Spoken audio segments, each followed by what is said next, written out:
ನಮಸ್ಕಾರ ಸ್ನೇಹಿತರೆ, ಸಿಂಪಲ್ ಆಗಿ ಒಂದು ಅಡುಗೆಗೆ ಸ್ವಾಗತ. ಇವತ್ತು ಬಿಸಿಬೇಳೆ ಬಾತು. ಅದನ್ನು ಒಂದೇ ಪಾತ್ರೆಯಲ್ಲಿ ಹೆಚ್ಚು ಪಾತ್ರೆಯನ್ನು ಬಳಸದೆ ಆನಂತರ ಒಂದು 20 ನಿಮಿಷ ಅಥವಾ 30 ನಿಮಿಷದಲ್ಲಿ ತಯಾರಾಗುವಂಥ ಬಿಸಿಬೇಳೆ ಬಾತ್ ಇದು. ಬೆಳಗ್ಗೆ ಹೊತ್ತು ತುಂಬ ಬ್ಯುಸಿಯಾಗಿದ್ದರೆ ಈ ರೀತಿಯಾಗಿ ಮಾಡ್ಬೋದು. ಹೇಗೆ ಮಾಡೋದು ಅಂತ ನೋಡೋಣ.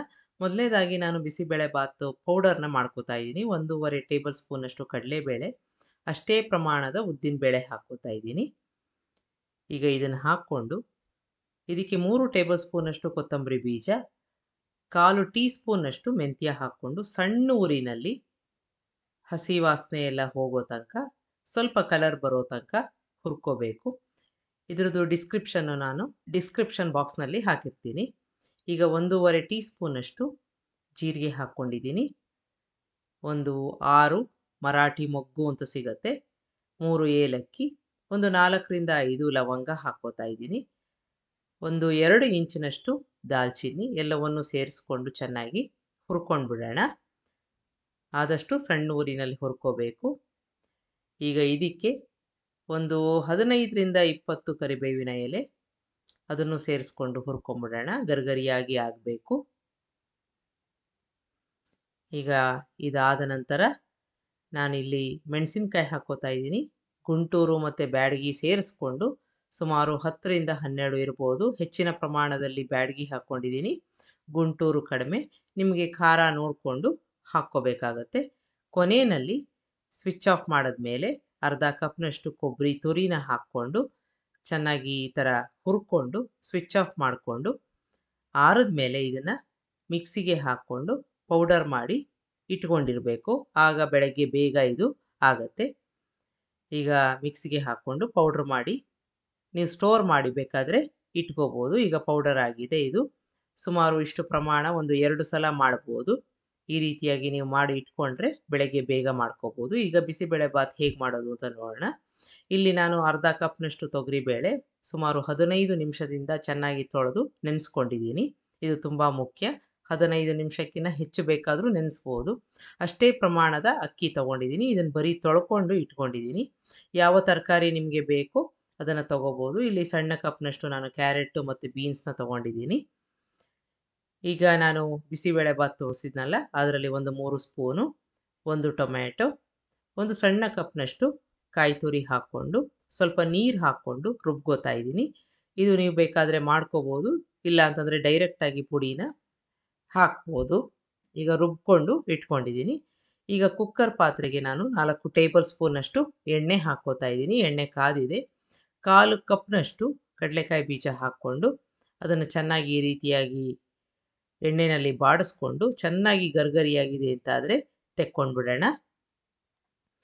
ಈಗ ಅದೇ ಎಣ್ಣೆಗೆ 1 ಕ್ಯಾಪ್ಸಿಕಮ್ಮು ಈ ಥರ ಹೆಚ್ಕೊಂಡಿರೋ ಅಂಥದ್ದನ್ನು ಹಾಕ್ಕೊಂಡು ಸ್ವಲ್ಪ ಚೆನ್ನಾಗಿ ಬಿಸಿ ಬರೋ ತನಕ ಬಾಡಿಸ್ಕೊಂಡು ಅದನ್ನು ಕೂಡ ತೆಕ್ಕೊಂಬಿಡಬೇಕು. ಈಗ ಆಗಿದೆ ಇದು. ಇದನ್ನು ಒಂದು ಬಟ್ಲಿಗೆ ತೆಕ್ಕೊಂಬಿಡೋಣ.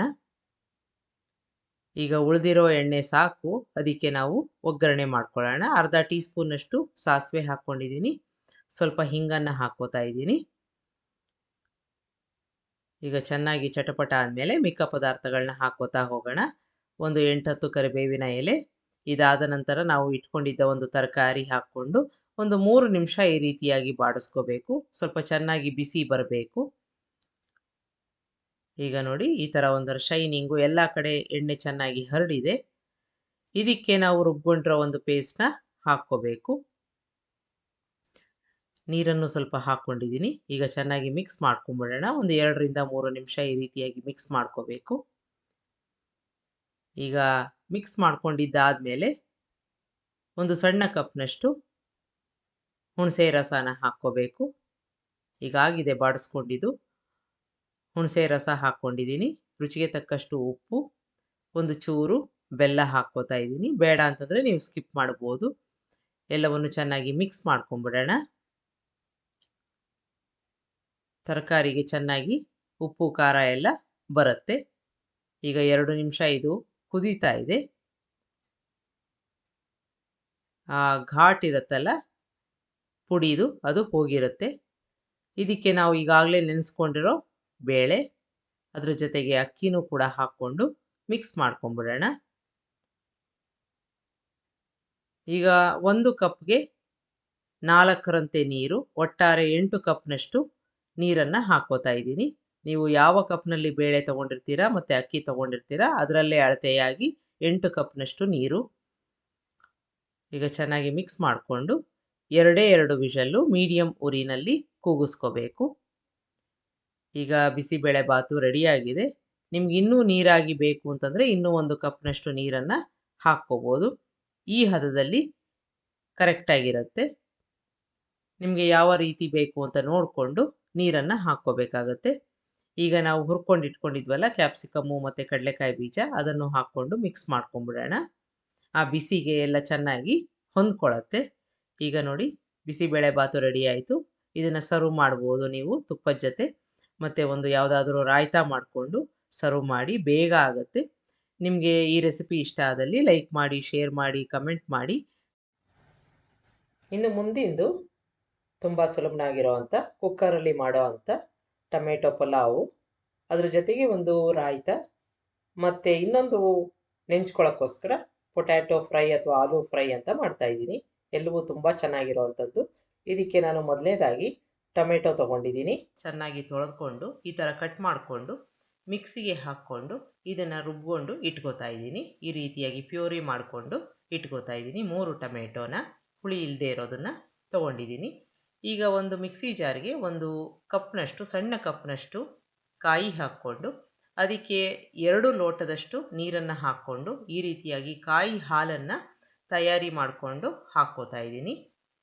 ಇದು ಟೊಮೆಟೊ ಪುಲಾವ್ನ ನಾನು ಕಾಯಿ ಹಾಲಿಂದ ಮಾಡ್ತಾ ಇರೋದು, ಹಾಗಾಗಿ ಈ ಥರ ಮಾಡ್ಕೊಂಡಿದ್ದೀನಿ. ಈಗ ಕುಕ್ಕರ್ಗೆ ಸುಮಾರು 3 ಅಥವಾ 4 ಟೇಬಲ್ ಸ್ಪೂನ್ ಎಣ್ಣೆ ಹಾಕ್ಕೊಂಡು, ಎಣ್ಣೆ ಕಾದ ನಂತರ 1 ಆಲೂಗೆಡ್ಡೆನ ನಾನು ತೊಗೊಂಡಿದ್ದೀನಿ. ಈ ರೀತಿಯಾಗಿ ಕಟ್ ಮಾಡಿಕೊಂಡು ಸಿಪ್ಪೆ ತೆಗೆದು ಅದನ್ನು ಎಣ್ಣೆಯಲ್ಲಿ ಚೆನ್ನಾಗಿ ಬಾಡಿಸ್ಕೋತಾ ಇದ್ದೀನಿ. ನೀವು ಈ ಕೆಲಸನ ಬೇಕಾದರೆ ಆಮೇಲೆ ಬೇಕಾದರೂ ಮಾಡ್ಕೋಬೋದು. ನಾನಿಲ್ಲಿ ಮುಂಚಿತವಾಗಿ ಈ ಥರ ಮಾಡಿಕೊಂಡು ಇದನ್ನು ಚೆನ್ನಾಗಿ ಒಂಥರ ಗರ್ಗರಿ ಆಗೋ ತನಕ ಇದರಲ್ಲಿ ಎಣ್ಣೆಯಲ್ಲಿ ಹುರ್ಕೊಂಡು ಸ್ವಲ್ಪ ಕ್ರಿಸ್ಪಾಗಿ ಆಗುತ್ತಲ್ಲ, ಈಗ ಚಿಪ್ಸ್ ಎಲ್ಲ ನಾವು ಮಾಡ್ತೀವಲ್ಲ ಆ ರೀತಿಯಾಗಿ ಆದಮೇಲೆ ತೆಕ್ಕೋತಾ ಇದ್ದೀನಿ. ಈಗ ಅದಕ್ಕೆ ಮುಂಚಿತವಾಗಿ ಇದು ಬೆಂದಿದೆಯಾ ಅಂತ ನೋಡ್ಕೊಳ್ಳೋಣ. ಬೆಂದಿದೆ. ಹೊರಗಡೆ ಸ್ವಲ್ಪ ಲೈಟಾಗಿ ಬ್ರೌನ್ ಕಲರು ಬಂದಿರುತ್ತೆ, ಕ್ರಿಸ್ಪಾಗಿ ಆಗಬೇಕು. ಇದ್ರ ಮೇಲೆ ನೀವು ರೆಡ್ ಚಿಲ್ಲಿ ಪೌಡರು, ಉಪ್ಪು ಎಲ್ಲ ಹಾಕ್ಕೋಬೋದು, ಚಿಪ್ಸ್ಗೆ ಹಾಕ್ತಾರಲ್ಲ ಆ ರೀತಿಯಾಗಿ. ಈಗ ತೆಕ್ಕೊಂಡ್ಬಿಟ್ಟಿದ್ದೀನಿ. ಇರೋ ಎಣ್ಣೆನೇ ಸಾಕು. ಅದಕ್ಕೆ 2 ಏಲಕ್ಕಿ, 2 ಲವಂಗ, 1 ಪಲಾವ್ ಎಲೆ, 1 ಇಂಚಿನಷ್ಟು ದಾಲ್ಚಿನ್ನಿ ಹಾಕ್ಕೊಂಡು ಅರ್ಧ ಸ್ಪೂನಷ್ಟು ಸೋಂಪು ಹಾಕ್ಕೊಂಡು ಬಾಡಿಸ್ಕೋತಾ ಇದ್ದೀನಿ. ಇದಾದ ನಂತರ ಒಂದು ದೊಡ್ಡ ಈರುಳ್ಳಿ ಈ ರೀತಿಯಾಗಿ ಕಟ್ ಮಾಡ್ಕೊಂಡಿರೋದನ್ನು ಹಾಕ್ಕೊಂಡು ಚೆನ್ನಾಗಿ ಬಾಡಿಸ್ಕೋಬೇಕು. ಇದಕ್ಕೆ ನೀವು ಬೇಕಾದರೆ ಬಟಾಣಿ ಅಥವಾ ಬೇರೆ ಯಾವುದಾದ್ರೂ ತರಕಾರಿ ಇಷ್ಟ ಇದ್ದಲ್ಲಿ ಹಾಕ್ಕೋಬೋದು. ಈಗ ಇದಕ್ಕೆ ಒಂದು ಅರ್ಧ ಸ್ಪೂನಷ್ಟು ಜಿಂಜರ್ ಗಾರ್ಲಿಕ್ ಪೇಸ್ಟ್ನ ಹಾಕ್ಕೋತಾ ಇದ್ದೀನಿ. ಅದನ್ನು ಸೇರಿಸ್ಕೊಂಡು ಹಸಿ ವಾಸನೆ ಹೋಗೋ ತನಕ ಚೆನ್ನಾಗಿ ಬಾಡಿಸ್ಕೋಬೇಕು. ಈಗ ಕಲರ್ ಚೇಂಜ್ ಆಗಿದೆ, ಕ್ರಮೇಣ ಹಸಿ ವಾಸನೆ ಎಲ್ಲ ಹೋಗ್ತಾ ಇದೆ. ಇದಕ್ಕೆ ನಾವು ರುಬ್ಕೊಂಡು ಇಟ್ಕೊಂಡಿದ್ವಲ್ಲ ಟೊಮೆಟೊ, ಅದನ್ನು ಹಾಕ್ಕೋತಾ ಇದ್ದೀನಿ. ಈಗ ಎಲ್ಲವನ್ನು ಚೆನ್ನಾಗಿ ಮಿಕ್ಸ್ ಮಾಡಿಕೊಂಡು ಹಸಿ ವಾಸನೆ ಹೋಗೋ ತನಕ ಸ್ವಲ್ಪ ಹೊತ್ತು ಬಾಡಿಸ್ಕೋಬೇಕಾಗತ್ತೆ.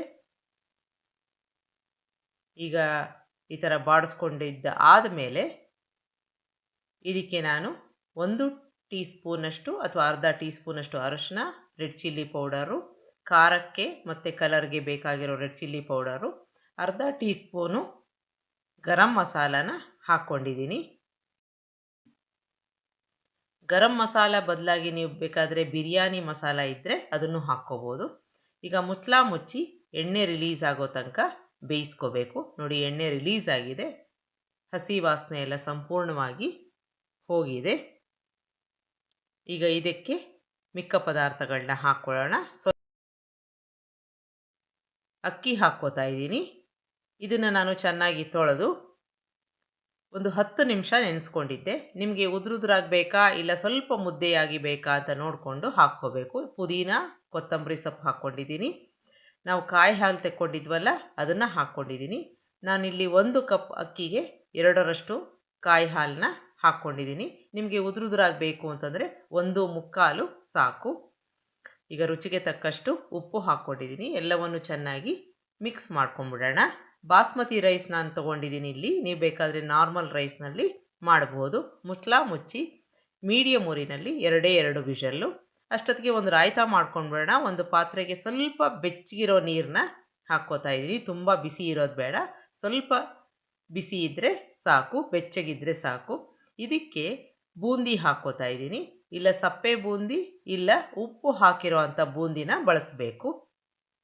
ಒಂದು 2 ನಿಮಿಷ ಬಿಡೋಣ. ಅದರಲ್ಲಿರೋ ಎಕ್ಸ್ಟ್ರಾ ಎಣ್ಣೆ ಎಲ್ಲ ಹೊಟ್ಟೋಗುತ್ತೆ. ಈ ರೀತಿಯಾಗಿ ಒಂದು ಜರಡಿನಲ್ಲಿ ನಾನು ನೀರನ್ನೆಲ್ಲ ತೆಕ್ಕೋತಾ ಇದ್ದೀನಿ. ಈಗ ಸಂಪೂರ್ಣವಾಗಿ ಎಕ್ಸ್ಟ್ರಾ ಎಣ್ಣೆ ಇರೋದೆಲ್ಲ ಹೊಟ್ಟೋಗುತ್ತೆ. ಮೆತ್ತಿಗೆ ಈ ರೀತಿಯಾಗಿ ನಾವು ಪ್ರೆಸ್ ಮಾಡಿಕೊಂಡಾಗ ನೀರೆಲ್ಲ ಹೊಟ್ಟೋಗುತ್ತೆ. ಈಗ ಮೊಸರಿಗೆ ನಾನು ಹುರಿದು ಪುಡಿ ಮಾಡಿರೋ ಜೀರಿಗೆ ಪುಡಿ, red chilli powder, black salt, chaat masala ಮತ್ತು ನಾರ್ಮಲ್ ಉಪ್ಪನ್ನ ಹಾಕ್ಕೊಂಡು ಕೊತ್ತಂಬರಿ ಸೊಪ್ಪು ಹಾಕ್ಕೊಂಡು ಮಿಕ್ಸ್ ಮಾಡ್ಕೋತಾ ಇದ್ದೀನಿ. ಇದು ಒಂದು ತಯಾರಿ ರಾಯ್ತಕ್ಕೆ. ಈಗ ಮಿಕ್ಸ್ ಮಾಡ್ಕೊಂಡಿದ್ದಾದಮೇಲೆ ಈ ಬೂಂದಿನ ನಾವು ಇಟ್ಕೊಂಡಿದ್ವಲ್ಲ, ಶೋಧಿಸಿ ಅದನ್ನು ಇದಕ್ಕೆ ಹಾಕ್ಕೋಬೇಕು. ಹಾಕ್ಕೊಂಡು ಮಿಕ್ಸ್ ಮಾಡಿಕೊಂಡು ಕೊತ್ತಂಬರಿ ಸೊಪ್ಪನ್ನ ಬೇಕಾದರೆ ಇನ್ನೂ ಹೆಚ್ಚು ಅಥವಾ ಪುದೀನ ಎಲ್ಲ ಹಾಕ್ಕೋಬೋದು. ಎಲ್ಲವನ್ನು ಹಾಕ್ಕೊಂಡು ಮಾಡಿಕೊಂಡ್ರೆ ಬೂಂದಿ ರಾಯ್ತ ರೆಡಿ ಆಯಿತು. ತುಂಬ ಚೆನ್ನಾಗಿರುತ್ತೆ. ಎಲ್ಲ ರೀತಿ ಪುಲಾವ್ಗೆ ಅಥವಾ ಬಾತ್ಗೆ, ಪರಾಟಾಗೂ ತುಂಬ ಚೆನ್ನಾಗಿರುತ್ತೆ. ಈಗ ರಾಯ್ತ ರೆಡಿಯಾಗಿದೆ. ಇಲ್ಲಿ ನಮ್ಮ ಟೊಮೆಟೊ ಪುಲಾವ್ ಕೂಡ ರೆಡಿಯಾಗಿದೆ. ನಾನು ಸ್ವಲ್ಪ ಮುದ್ದೆಯಾಗಿ ಮಾಡ್ಕೊಂಡಿದ್ದೀನಿ. 2ರಷ್ಟು ಕಾಯಿ ಹಾಲನ್ನ ಹಾಕ್ಕೊಂಡು. ಈಗ ತುಂಬ ಒಳ್ಳೆ ಘಮ ಬರ್ತಾ ಇರುತ್ತೆ. ಇದನ್ನು ರಾಯ್ತದ ಜೊತೆ ಮತ್ತು ಈ ಆಲೂ ಫ್ರೈ ಅಂತ ಮಾಡ್ಕೊಂಡಿದ್ವಲ್ಲ ಅದ್ರ ಜೊತೆ ಸರ್ವ್ ಮಾಡ್ಬೋದು. ಒಂದ್ಸಲ ಮಾಡಿ ನೋಡಿ, ಕಾಂಬಿನೇಷನ್ ತುಂಬ ಚೆನ್ನಾಗಿರುತ್ತೆ. ಇನ್ನು ಮುಂದಿಂದು ಹೇರಳವಾಗಿ ತರಕಾರಿ ಸಿಗ್ತಾ ಇರೋದ್ರಿಂದ ಒಂದು ವೆಜಿಟಬಲ್ ಬಿರಿಯಾನಿ ಅಂತ ಮಾಡ್ತಾ ಇದ್ದೀನಿ. ಕುಕ್ಕರಲ್ಲಿ ಬೇಗ ಆಗುತ್ತೆ, ಅಷ್ಟೇ ರುಚಿಯಾಗಿರುತ್ತೆ. ರಾತ್ರಿ ಊಟಕ್ಕಾಗಲಿ ಅಥವಾ ಲಂಚ್ ಬಾಕ್ಸ್ಗೆ ತುಂಬ ಸೂಕ್ತವಾದದ್ದು. ಜೊತೆಗೆ ಕುಕ್ಕರಲ್ಲಿ ಮಾಡೋದ್ರಿಂದ ಬೇಗ ಕೂಡ ಆಗುತ್ತೆ. ಹೇಗೆ ಮಾಡೋದು ಅಂತ ನೋಡೋಣ. ಮೊದಲನೇದಾಗಿ ತುಪ್ಪ ಹಾಕ್ಕೊಂಡಿದ್ದೀನಿ. ಅಷ್ಟೇ ಪ್ರಮಾಣದಷ್ಟು ಎಣ್ಣೆ ಹಾಕ್ಕೋಬೇಕು. ಎಣ್ಣೆ ಮತ್ತು ತುಪ್ಪ ಎರಡೂ ಬೆರೆಸ್ಕೊಂಡು ಈಗ ಒಂದು ಪುಲಾವ್ ಎಲೆ ಹಾಕೋತಾ ಇದ್ದೀನಿ. 1 ಇಂಚಿನಷ್ಟು ದಾಲ್ಚಿನ್ನಿ, ಒಂದು 3 ಏಲಕ್ಕಿ ಹಾಕೋತಾ ಇದ್ದೀನಿ. ಚಕ್ರ ಮೊಗ್ಗು ಹಾಕೋತಾ ಇದ್ದೀನಿ. ಜಾವಿತ್ರಿ ಹಾಕೋತಾ ಇದ್ದೀನಿ. 3 ಲವಂಗ ಹಾಕೋತಾ ಇದ್ದೀನಿ. ಚೆನ್ನಾಗಿ ಇದನ್ನು ತುಪ್ಪ ಮತ್ತು ಎಣ್ಣೆಯಲ್ಲಿ ಬಾಡಿಸ್ಕೋಬೇಕು, ಒಳ್ಳೆ ಘಮ ಬರೋ ತನಕ. ಇದಾದ ನಂತರ ಒಂದು ದೊಡ್ಡ ಈರುಳ್ಳಿನ ಕಟ್ ಮಾಡಿಕೊಂಡು ಈ ಥರ ಹಾಕ್ಕೋತಾ ಇದ್ದೀನಿ. 1 ಸ್ಪೂನಷ್ಟು ಜಿಂಜರ್ ಗಾರ್ಲಿಕ್ ಪೇಸ್ಟ್ ಹಾಕ್ಕೊಂಡು ಹಸಿ ವಾಸನೆ ಎಲ್ಲ ಸಂಪೂರ್ಣವಾಗಿ ಹೋಗಬೇಕು, ಅದುವರ ತನಕ ಬಾಡಿಸ್ಕೋಬೇಕು. ಇದು ಕುಕ್ಕರಲ್ಲೇ ಮಾಡೋದ್ರಿಂದ ಒಂದು ಅರ್ಧ ಗಂಟೆನಲ್ಲಿ ಆಗುತ್ತೆ. 1 ಟೊಮೆಟೊ ಹಾಕ್ಕೋತಾ ಇದ್ದೀನಿ. ಅದನ್ನು ಕೂಡ ಹಸಿ ವಾಸನೆ ಎಲ್ಲ ಹೋಗಬೇಕು, ಚೆನ್ನಾಗಿ ಮೆತ್ತಗೆ ಆಗಬೇಕು. ನೋಡಿ ಈ ಥರ ಆಗಬೇಕು. ಈಗ 2 ಹಸಿಮೆಣಸಿನ್ಕಾಯಿನ ಉದ್ದುದ್ದಕ್ಕೆ ಸೀಳ್ಕೊಂಡು ಹಾಕ್ಕೊಂಡು ಈಗ ತರಕಾರಿ ಹಾಕ್ಕೋತಾ ಇದ್ದೀನಿ. ಬಟಾಣಿ, ಕಾಲಿಫ್ಲವರು, ಕ್ಯಾರೆಟು, 1 ಆಲೂಗೆಡ್ಡೆ ಸಿಪ್ಪೆ ತೆಗೆದಿರೋ ಅಂಥದ್ದು, ಸ್ವಲ್ಪ ಹುರುಳಿಕಾಯಿ. ಇದನ್ನು ಹಾಕ್ಕೊಂಡು ಒಂದು 5 ನಿಮಿಷ ಈ ಎಣ್ಣೆ ಮತ್ತು ತುಪ್ಪದಲ್ಲಿ ಬಾಡಿಸ್ಕೋಬೇಕು. ಈ ಥರ ಮಾಡೋದ್ರಿಂದ ತರಕಾರಿ ಒಳ್ಳೆ ಕಲರು ಕೂಡ ಇರುತ್ತೆ, ಬೆಂದ ಮೇಲೆ ಅದೇ ಥರ ಶೇಪ್ ಕೂಡ ಇರುತ್ತೆ. ಒಂದು 5 ನಿಮಿಷ ಈ ಥರ ಬಾಡಿಸ್ಕೋಬೇಕು. ಈಗ ಆಗಿದೆ ಬಾಡಿಸ್ಕೊಂಡು. ಅರ್ಧ ಸ್ಪೂನಷ್ಟು ಅರಿಶಿನ, 1 ಸ್ಪೂನಷ್ಟು ರೆಡ್ ಚಿಲ್ಲಿ ಪೌಡರು. ಇದು ಖಾರದ್ದು ಅಲ್ಲ, ಕಲರ್ದು. ಸ್ವಲ್ಪ ಗರಂ ಮಸಾಲ, ಪುದೀನ ಮತ್ತು ಕೊತ್ತಂಬರಿ ಸೊಪ್ಪು ಇಷ್ಟು ಹಾಕ್ಕೊಂಡು ಚೆನ್ನಾಗಿ ಇನ್ನೊಂದು 5 ನಿಮಿಷ ಬಾಡಿಸ್ಕೋಬೇಕು. ಖಾರಕ್ಕೋಸ್ಕರ ನಾವು ಹಸಿ ಮೆಣಸಿನ್ಕಾಯಿ ಹಾಕ್ಕೊಂಡಿದ್ದೀವಿ. ಕಲರ್ಗೆ 1 ಸ್ಪೂನಷ್ಟು ರೆಡ್ ಚಿಲ್ಲಿ ಪೌಡರ್ ಹಾಕ್ಕೋಬೇಕು, ತುಂಬ ಚೆನ್ನಾಗಿ ಬರುತ್ತೆ ಆವಾಗ ಕಲರು. ಈಗ ಚೆನ್ನಾಗಿ ಬಾಡಿಸ್ಕೊಂಡಿದ್ದೀನಿ. 3 ಸ್ಪೂನಷ್ಟು ಮೊಸರು ಹಾಕ್ಕೋಬೇಕು. ಆದಷ್ಟು ಉರಿ ಸಣ್ಣದಿರಲಿ. ಚೆನ್ನಾಗಿ ಬಾಡಿಸ್ಕೊಳ್ಳೋಣ. ತರಕಾರಿ ಜೊತೆ ಮಸಾಲೆ ಎಲ್ಲ ಚೆನ್ನಾಗಿ ಬೆರಿಬೇಕು. 1 ಅಥವಾ 2 ನಿಮಿಷ ಬಾಡಿಸ್ಕೊಂಡ್ರೆ ಸಾಕು. ಈಗ ನೋಡಿ ಈ ಥರ ಆಗಿದೆ. ಈಗ ಇದಕ್ಕೆ ನಾನು ಸುಮಾರು ಒಂದು 15 ನಿಮಿಷ ನೆನೆಸ್ಕೊಂಡಿರೋ ಅಕ್ಕಿನ ಚೆನ್ನಾಗಿ ತೊಳೆದು ನೆನೆಸ್ಕೊಂಡಿರೋ ಅಕ್ಕಿನ ಹಾಕೋತಾ ಇದ್ದೀನಿ. ನೀವು ಯಾವ ಅಕ್ಕಿ ಉಪಯೋಗಿಸ್ಕೋತೀರಾ ಮನೆಯಲ್ಲಿ ಅದನ್ನೇ ಬಳಸ್ಬೋದು. ಅಕ್ಕಿ ಒಂದು 15 ನಿಮಿಷ ನೆನೆಸ್ಕೋಬೇಕು. ಈಗ ನಿಧಾನಕ್ಕೆ ಇದನ್ನು ಕಲಿಸ್ಕೋಬೇಕು, ಇಲ್ಲಾಂದರೆ ಅಕ್ಕಿ ಎಲ್ಲ ಪುಡಿ ಪುಡಿ ಆಗಿಬಿಡುತ್ತೆ. ಹಾಗಾಗಿ ನಿಧಾನಕ್ಕೆ ಇದನ್ನು ಮಿಕ್ಸ್ ಮಾಡ್ಕೋತಾ ಇದ್ದೀನಿ. ಈಗ 1 ಕಪ್ನಷ್ಟು ಅಕ್ಕಿಗೆ 1.5 ನೀರು ಸಾಕು, 2 ಬೇಡ. ಮುದ್ದೆ ಆಗಿಬಿಡುತ್ತೆ. ರುಚಿಗೆ ತಕ್ಕಷ್ಟು ಉಪ್ಪು ಹಾಕ್ಕೋತಾ ಇದ್ದೀನಿ. ಚೆನ್ನಾಗಿ ಒಂದು ಸಲ ಮಿಕ್ಸ್ ಮಾಡ್ಕೊಂಡ್ಬಿಡೋಣ. ಈಗ ನೋಡಿ, ಇದು ತುಂಬ ದಿಢೀರಂತ ಮಾಡುವಂಥದ್ದು, ತುಂಬ ಚೆನ್ನಾಗಿರುತ್ತೆ. ಈಗ ಕುಕ್ಕರ್ ಮುಚ್ಚಳ ಮುಚ್ಚಿ ಮೀಡಿಯಮ್ ಊರಿನಲ್ಲಿ 2 ವಿಷಲ್ಲು. ಈಗ ಆಗಿದೆ ನೋಡಿ, ಬಿರಿಯಾನಿ ರೆಡಿ ಆಯಿತು. ನಿಧಾನಕ್ಕೆ ಇದನ್ನು ಸ್ಟೀಮ್ ಇಳಿದ ಮೇಲೆ ತೆಕ್ಕೊಂಡು ಸರ್ವ್ ಮಾಡ್ಬೋದು. ಬಿಸಿ ಬಿಸಿಯಾಗಿ ತುಂಬ ಚೆನ್ನಾಗಿರುತ್ತೆ. ಒಂದು ರಾಯ್ತಾ ಇದ್ದರೆ ಈ ಚಳಿಗಾಲದಲ್ಲಿ ಒಂದು ಸಲ ಮಾಡಿ ನೋಡಿ. ನಿಮಗೆ ಈ ರೆಸಿಪಿ ಇಷ್ಟ ಆದಲ್ಲಿ ಲೈಕ್ ಮಾಡಿ, ಶೇರ್ ಮಾಡಿ, ಕಮೆಂಟ್ ಮಾಡಿ. ಇನ್ನು ಮುಂದಿಂದು ಪಾಲಕ್ ಬಾತ್ ಅನ್ಬೋದು ಅಥವಾ ಪಲಾವ್ ಅನ್ಬೋದು. ಪಾಲಕ್ಕು ಕೂಡ ಹೇರಳವಾಗಿ ಸಿಗೋದ್ರಿಂದ ತುಂಬ ರುಚಿಯಾಗಿರುವಂಥ ಈ ಒಂದು ಪಾಲಕ್ ಬಾತ್ ಅಂತ ಮಾಡ್ತಾ ಇದ್ದೀನಿ. 4 ಸ್ಪೂನಷ್ಟು ಎಣ್ಣೆ ಹಾಕ್ಕೋತಾ ಇದ್ದೀನಿ. ಎಣ್ಣೆ ಕಾದ ನಂತರ ದಾಲ್ಚಿನ್ನಿ, ಒಂದು ಪಲಾವ್ ಎಲೆ, ಲವಂಗ, ಏಲಕ್ಕಿ ಮತ್ತು ಅರ್ಧ ಸ್ಪೂನಷ್ಟು ಜೀರಿಗೆ ಹಾಕ್ಕೊಂಡು ಚೆನ್ನಾಗಿ ಬಾಡಿಸ್ಕೋಬೇಕು, ಒಳ್ಳೆ ಘಮ ಬರೋ ತನಕ. ಇದಕ್ಕೆ ನೀವು ಬೇರೆ ಬೇರೆ ತರಕಾರಿ ಕೂಡ ಹಾಕ್ಕೋಬೋದು. ನಾನಿಲ್ಲಿ ಬರೀ ಪಾಲಕ್ನ ಮಾತ್ರ ಉಪಯೋಗಿಸಿದ್ದೀನಿ. ಈಗ 2 ದೊಡ್ಡ ಈರುಳ್ಳಿ ಸಣ್ಣದಾಗಿ ಹೆಚ್ಕೊಂಡಿರೋ ಅಂಥದ್ದನ್ನು ಹಾಕ್ಕೊಂಡು ಹಸಿ ವಾಸನೆ ಹೋಗೋ ತನಕ ಬಾಡಿಸ್ಕೋಬೇಕು. ನೀವು ಬೇಕಾದರೆ ಇದಕ್ಕೆ ಶುಂಠಿ ಮತ್ತು ಬೆಳ್ಳುಳ್ಳಿನ ಚೂರು ಮಾಡಿ ಅಥವಾ ಪೇಸ್ಟ್ ಮಾಡಿ ಹಾಕ್ಕೋಬೋದು. ಈಗ ಈರುಳ್ಳಿದು ಹಸಿ ವಾಸನೆ ಎಲ್ಲ ಹೋಗಿದೆ. ಇದಕ್ಕೆ 2 ದೊಡ್ಡ ಟೊಮೆಟೊನ ಹೆಚ್ಕೊಂಡಿರೋ ಅಂಥದ್ದನ್ನು ಹಾಕ್ಕೊಂಡು ಮೆತ್ತಗಾಗೋ ತನಕ ಎಣ್ಣೆಯಲ್ಲಿ ಬಾಡಿಸ್ಕೋಬೇಕು. ಈಗ ನೋಡಿ, ಕಲರ್ ಚೇಂಜ್ ಆಗ್ತಾ ಇದೆ, ಮೆತ್ತಗಾಗಿದೆ. ಈಗ ಇದಕ್ಕೆ ಸ್ವಲ್ಪ ಮಸಾಲೆ ಹಾಕ್ಕೊಂಬಿಡೋಣ. ಅರ್ಧ ಸ್ಪೂನಷ್ಟು ಅರಿಶಿನ, ಅರ್ಧ ಸ್ಪೂನಷ್ಟು ಖಾರಕ್ಕೆ ಚಿಲ್ಲಿ ಪೌಡರು, 1 ಸ್ಪೂನಷ್ಟು ಧನಿಯಾ ಪೌಡರು, ಕಲರ್ದು ಒಂದು ಅರ್ಧ ಸ್ಪೂನು ಅಥವಾ 1 ಸ್ಪೂನಷ್ಟು ರೆಡ್ ಚಿಲ್ಲಿ ಪೌಡರ್ನ ಹಾಕ್ಕೊಂಡು ಬಾಡಿಸ್ಕೋತಾ ಇದ್ದೀನಿ. ಅಕಸ್ಮಾತಾಗಿ ಡ್ರೈ ಆದರೆ ಸ್ವಲ್ಪ ನೀರು ಹಾಕ್ಕೊಂಡು ಬಾಡಿಸ್ಕೋಬೇಕು. ಈಗ ಸಂಪೂರ್ಣವಾಗಿ ಬಾಡಿಸ್ಕೊಂಡಿದ್ದಾಗಿದೆ. ಇದಕ್ಕೆ ಸ್ವಲ್ಪ ಪುದೀನ, ಅಷ್ಟೇ ಪ್ರಮಾಣದ ಕೊತ್ತಂಬರಿ ಸೊಪ್ಪು, ಒಂದು 2 ಸ್ಪೂನು ಅಥವಾ 3 ಸ್ಪೂನು ಮೊಸರು ಹಾಕ್ಕೋತಾ ಇದ್ದೀನಿ. ಎಲ್ಲವನ್ನೂ ಸೇರಿಸಿ ಚೆನ್ನಾಗಿ ಬಾಡಿಸ್ಕೊಂಡು ಬಿಡೋಣ. ಈಗ ಆಗಿದೆ, ಇದು ಮೆತ್ತಗಾಗಿದೆ. ಈ ರೀತಿಯಾಗಿ ಆದರೆ ಚೆನ್ನಾಗಿರುತ್ತೆ. ಒಂದು ಅರ್ಧ ಸ್ಪೂನಷ್ಟು ಗರಂ ಮಸಾಲ ಮತ್ತು ರುಚಿಗೆ ತಕ್ಕಷ್ಟು ಉಪ್ಪು ಹಾಕ್ಕೊಂಡು ಮಿಕ್ಸ್ ಮಾಡ್ಕೊಳ್ತಾ ಇದ್ದೀನಿ. ಇದು ಒಂಥರ ಗ್ರೇವಿ ಥರ ರೆಡಿ ಆಯಿತು. ಈಗ ಸುಮಾರಾಗಿ ಒಂದು ಬೌಲಷ್ಟು ಪಾಲಕ್ನ ಚೆನ್ನಾಗಿ ತೊಳೆದು ಹೆಚ್ಕೊಂಡಿರೋ ಅಂಥದ್ದನ್ನು ಹಾಕ್ಕೋತಾ ಇದ್ದೀನಿ. ನೀವು ಬೇಕಾದರೆ ಮಿಶ್ರ ಸೊಪ್ಪುಗಳನ್ನ ಬೇಕಾದರೂ ಹಾಕ್ಕೋಬೋದು. ಇದನ್ನು ಒಂದು 2ರಿಂದ 3 ನಿಮಿಷ ಬಾಡಿಸ್ಕೊಂಡು ಬಿಡೋಣ. ಬೇಯಿಸೋ ಅವಶ್ಯಕತೆ ಇಲ್ಲ, ಚೆನ್ನಾಗಿ ಮಿಕ್ಸ್ ಮಾಡಿಕೊಂಡ್ರೆ ಸಾಕು. ಈಗ ಇದಕ್ಕೆ 1 ಕಪ್ನಷ್ಟು ಅಕ್ಕಿ ತೊಳೆದಿರೋ ಅಂಥದ್ದು, ನೆನೆಸಿಲ್ಲ, ಅದನ್ನು ಹಾಕ್ಕೊಂಡು ಮಿಕ್ಸ್ ಮಾಡ್ಕೋತಾ ಇದ್ದೀನಿ. ನಾರ್ಮಲ್ ಅಕ್ಕಿ ತೊಗೊಂಡಿದ್ದೀನಿ, ನೀವು ಬೇಕಾದರೆ ಬಾಸ್ಮತಿ ಅಕ್ಕಿನ ತೊಗೋಬೋದು. ಈಗ ಮಿಕ್ಸ್ ಮಾಡ್ಕೊಂಡಿದ್ದಾಗಿದೆ. 1ಕ್ಕೆ 2ರಷ್ಟು ನೀರು ಹಾಕ್ಕೋತಾ ಇದ್ದೀನಿ. ಈಗಾಗಲೇ ಸ್ವಲ್ಪ ತೇವಾಂಶ ಇರೋದ್ರಿಂದ 1ಕ್ಕೆ 2 ನೀರು ಸಾಕಾಗತ್ತೆ. ಮಿಕ್ಸ್ ಮಾಡಿಕೊಂಡು 2 ವಿಷಲ್ಲು ಮೀಡಿಯಮ್ ಉರಿನಲ್ಲಿ ಕೂಗಿಸ್ಕೋಬೇಕು. ಇದ್ರ ಜೊತೆಗೆ ನೀವು ಬಟಾಣಿ, ಬೇರೆ ಕಾಳನ್ನ ಬೇಕಾದರೂ ಹಾಕ್ಕೋಬೋದು. 2 ವಿಷಲ್ ಆದಮೇಲೆ ಪೂರ್ತಿಯಾಗಿ ಅದು ತಣ್ಣಗಾದಮೇಲೆ ನೋಡಿ ಈ ರೀತಿ ಆಗಿರುತ್ತೆ. ತುಂಬ ಚೆನ್ನಾಗಿರುತ್ತೆ. ಒಂದು ಸಲ ಮಾಡಿ ನೋಡಿ ಲಂಚ್ ಬಾಕ್ಸ್ಗೆ. ನಿಮಗೆ ಈ ರೆಸಿಪಿ ಇಷ್ಟ ಆದಲ್ಲಿ ಲೈಕ್ ಮಾಡಿ, ಶೇರ್ ಮಾಡಿ, ಕಮೆಂಟ್ ಮಾಡಿ. ನಮಸ್ಕಾರ.